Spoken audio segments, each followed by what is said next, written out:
It's got an email yesterday, someone says, haha, Harley, another raw vegans bite the dust. The Raw Brahs have gone downhill because of your fruity craziness. Ha ha ha. That's proof that the raw vegan diet does not work. Ha ha. What do you have to say about that, Harley? I'll tell you what, so I watched the video, Raw Brahs, cool guys. 3 brothers who are like, you know, truth seeking out there, just questioning things, experimenting, and I encourage that. So people say, Harley, but they stuffed up, you know, and it's like, they did raw vegan for 4 months, and they said they couldn't train at the Olympic level they were going for, the trials. One of the brothers was swimming at the Olympic trials, correct me if I'm wrong, swimming with Michael Phelps. That's a pretty high level, man.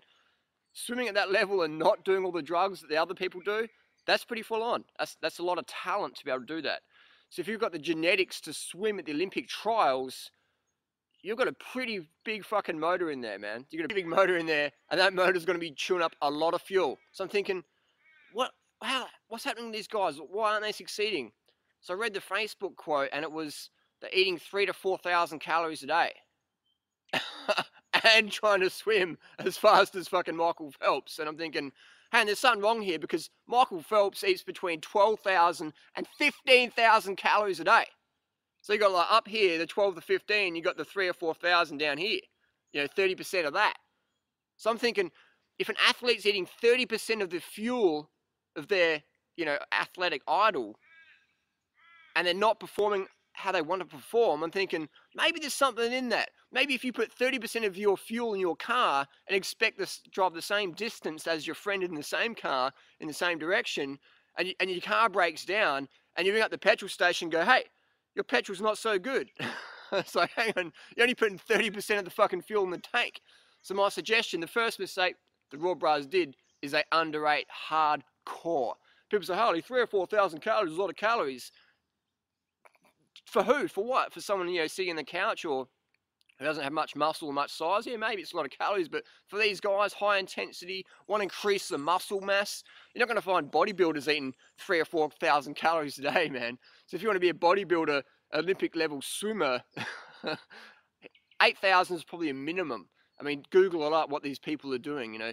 So when Lance Armstrong comes to town, I'm eating the same amount of calories he is, and I can train with those guys, no problem. The biggest problem is getting past the security barricades, you know. But when I'm training with Lance Armstrong in Adelaide this year, not a problem. Talking, having a chat, got through security, all good. Keeping up, not a problem. Why? Because I'm eating the same amount of calories as someone like Lance, or who's doing the same sort of training. You know what I mean? Trying to eat 30% less calories than Lance Armstrong and then expect to try and keep up in a ride ain't going to happen.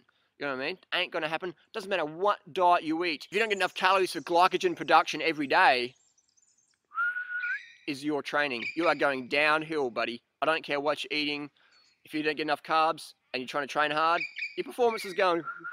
Doesn't matter if you're Lance Armstrong, Condor, or Phelps, or whatever. You don't get enough glycogen, see you later. The game's over. The race is over. And when you're trying to eat healthy and you're under-eating, eating like an anorexic, and you're trying to perform like a massive bodybuilder, Olympic swimmer, you're going to fuck up. You're going to hit the wall, and then you're going to tell people, oh, this diet doesn't work. It's not a diet, man. It's a lifestyle. It's a whole philosophy. It's not a, oh, I eat fruits and veggies because it's healthy. So when people, you know, get dropped off the deep end because they undereat, and then they turn around and blame the diet and say, oh, vegan is not healthy. It's like, no. Anorexia is not healthy. Undereating is not healthy. Calorie restriction isn't fucking healthy. Putting enough fuel in the tank from the best foods, plant foods, low fat, high carb, like all the doctors recommend who have got some integrity, that's healthy, man. Getting the performance without drugs, that's healthy.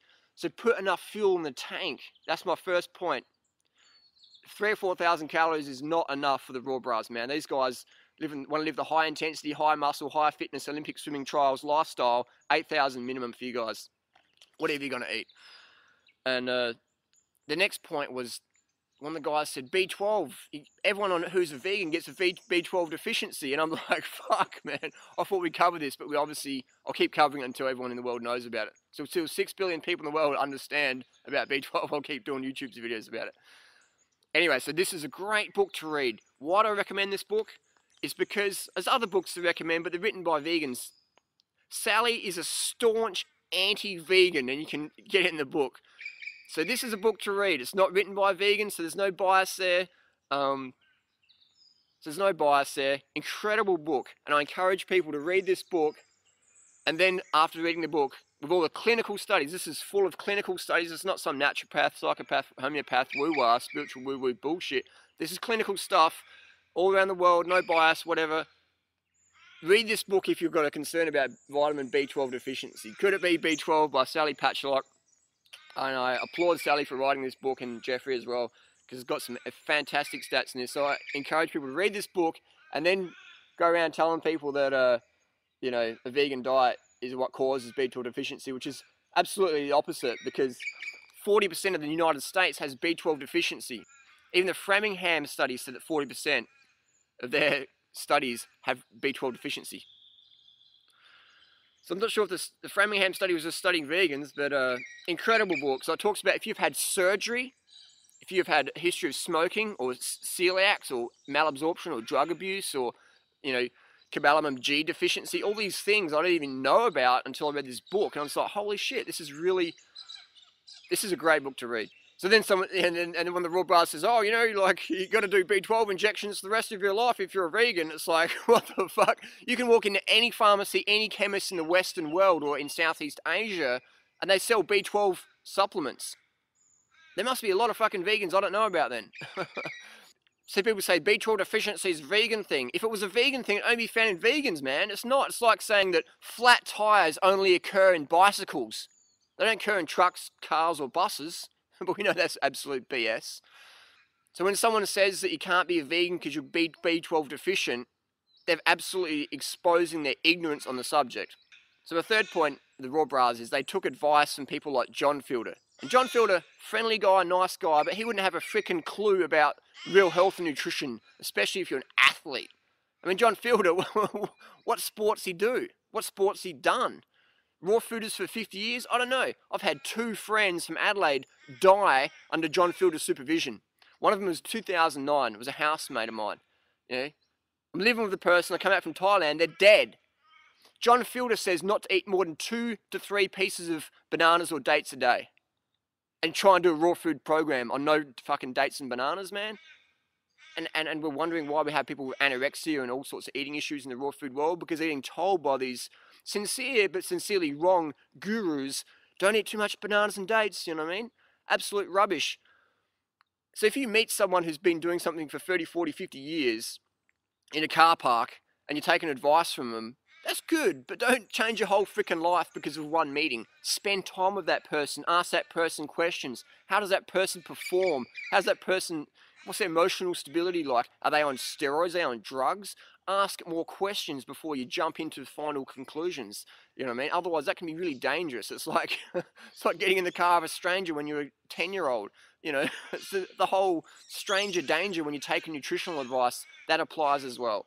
So I applaud the Raw Brahs for questioning what the status quo says, following their hearts, and I encourage them also to think a bit more, and I encourage them to use more intuition and take advice from people getting the results they desire versus these, you know, like, oh, I don't eat too many dates and bananas because, like, it's got too much sugar in them. Take advice from people who are smashing it, drug-free, putting their blood tests on YouTube, being transparent, giving objective advice versus smoking cigarettes like David Jubb and saying, you can't eat bananas because they're a hybrid, but you can smoke all the tobacco and cigarettes and smoke mate you want. You can smoke bongs too because it's all good, man. It's healing, man. You know, it's absolute rubbish. And again, I'm not saying people are bad, but there's bad fucking advice and it's getting people dropped off the deep end and then shouting off the rooftops, a vegan diet didn't work for me, like it's too extreme. It's like if you don't eat fruits and vegetables, that's cool, you don't have to, but don't make everyone else fucking feel guilty for eating fruits and vegetables, man. The foods that are saving the planet, the foods that are saving your health, and the foods that are increasing athletic performance. Come on, let's be real. So my final suggestion is to anybody, Raw Brahs or anybody, when people say a vegan diet isn't natural, okay, I want people to prove that to me. If a vegan diet wasn't natural, we could walk up to the next animal we see without judgment, without any conditioning, and just walk up to the animal, follow instincts, bite that animal, just chew into that animal, and have that warm blood in our mouth and just relish that. And please have someone film that, put it up on YouTube, and email me. My email address is here. Anyone can contact me anytime. I like to be contactable. So email me with that video because I want to see it. I want to see the video that proves a vegan diet is not natural. and that walking up to an animal, the next animal you see with no judgment, with no criteria, just picking it up and eating it, I want to see that, because no one in the last 8 years since I put that challenge up has been able to do that for me. So wrap it up, the first problem with the raw brahs is they're under eating big time. 3,000 calories a day ain't going to cut it if you want to increase your muscle mass. If you're already a high intensity person, if you want to increase that intensity and swim at Olympic trials, 3,000 calories ain't going to do it, man. 8,000 minimum for you guys. 2, saying I can't be a vegan because it's not natural and that we're designed to walk up to cats and dogs and just bite into them, and that B12 deficiency is only found in vegans, and vegans only use B12 injections. It's like absolute rubbish. All Olympic athletes use B12 injections. Ask them, ask the coaches, email them. They'll tell you what's happening. Michael Phelps uses B12 injections. 3rd one, taking advice from people who aren't getting the results you desire, who aren't transparent. People saying, I'm a breatharian and I've got like, you know, bodybuilder's physique, but I'm a breatharian. It's like fucking bullshit, man. I haven't eaten for 20 years and I'm like super strong. It's like bullshit, man. So 3rd one is taking advice from people who aren't getting results you desire. John Field, all those guys, man, David Jubb, the people who are doing the drugs or have got anorexia or whatever, who just, you know, whatever. That's the 3 things, man. Improve on those and keep on charging down the path. So does that make sense? That's how we make the mistakes, and I'm glad people do videos and send me emails and stuff like that, because then we can get to the bottom dollar, the bottom line. Why are people making mistakes? It's like a crash investigation unit. You can call me the crash investigation unit of the health industry, the fitness industry. Why do people crash? I like to go there and analyze the crash site and check out, oh, what happened? Okay, we're coming to this corner too fast. There was gravel on the road. These people were under eating. They had mislimited beliefs, so they were following bad advice from other people who weren't getting the results they desire. Crash investigation unit, Durianrider, I'm here. Send me the next crash. Case closed.